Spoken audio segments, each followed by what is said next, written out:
வந்தபோது அவர்களது நாடகங்களில் சிறிய வேடங்களில் நடித்தார். இக்கம்பெனி சில காலத்திலே மூடப்பட்டது. அடுத்த உள்ளூரில் சேர்ந்த மணி ஐயர் என்பவர் இக்கம்பெனியை நடத்தி வந்தார்.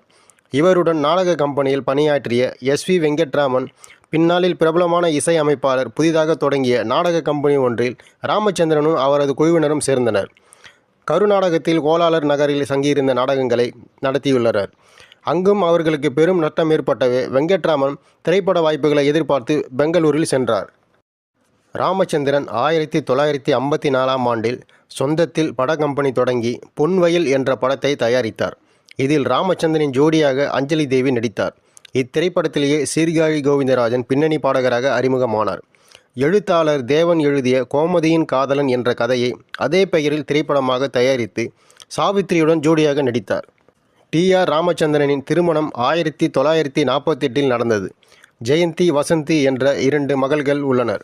திரைப்படத்துறையில் இருந்து ஓய்வு பெற்ற பின்னர் அமெரிக்காவில் மகளுடன் வசித்து வந்தார். அங்கு அவர் 1990ஆம் ஆண்டில் காலமானார்.